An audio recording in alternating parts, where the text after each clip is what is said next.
BJP দল আৰু চৰকাৰে অসমত বিহাৰ দিৱস উদযাপন কৰিবলৈ লোৱাৰ সিদ্ধান্ত আমি নিশ্চিতভাৱে বিৰোধিতা কৰোঁ।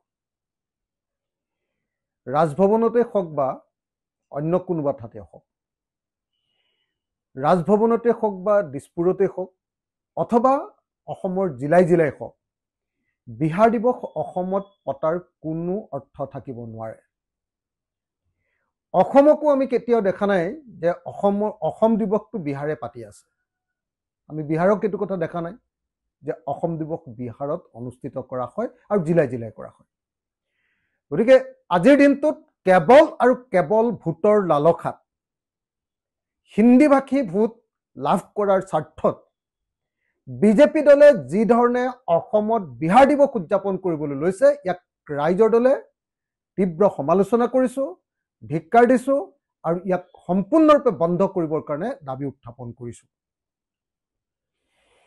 আটাইতকৈ ডাঙৰ কথা যে অসমৰ মুখ্যমন্ত্ৰীজনে যেতিয়া বিহাৰ দিৱসক লৈ হাল্লা হুলস্থুল লাগিলে, অসমৰ মানুহে প্ৰতিবাদ কৰিলে, সামাজিক মাধ্যমতো ইয়াৰ তীব্ৰ বিৰোধিতা কৰা হ'ল। তাৰ পাছত এতিয়া অসমৰ মুখ্যমন্ত্ৰীজনে লাহে লাহে তেল সানিবৰ কাৰণে চেষ্টা কৰি থকা দেখা গৈছে।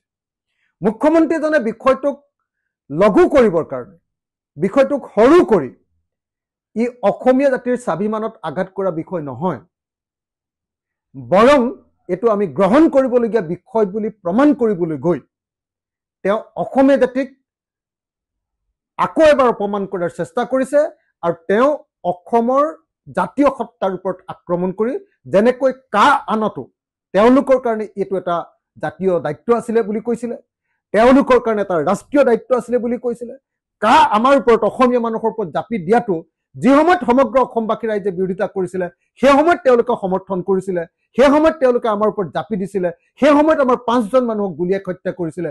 এতিয়াও অসমৰ মুখ্যমন্ত্ৰীয়ে বিহাৰ দিৱস অনুষ্ঠিত কৰিবলৈ জোৰ জবৰদস্তি কৰা দেখিবলৈ পোৱা গৈছে আৰু সংবাদ মাধ্যমৰ জৰিয়তে অসমৰ মানুহক বিপথে পৰিচালিত কৰিবলৈ চেষ্টা কৰা দেখিবলৈ পোৱা গৈছে।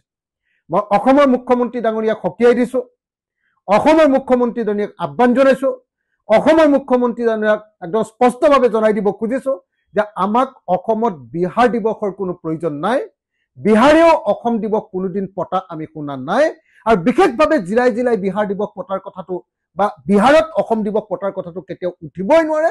গতিকে এই মুহূৰ্তত ৰাজভৱনতে হওক বা দিছপুৰতে হওক বা জিলাই জিলাই হওক বা তিনিচুকীয়াতে হওক, ক'তো যাতে বিহাৰ দিৱস অনুষ্ঠিত নকৰে, তাৰ কাৰণে অসম চৰকাৰ আৰু বিজেপি দলক আমি দাবী উত্থাপন কৰিছোঁ।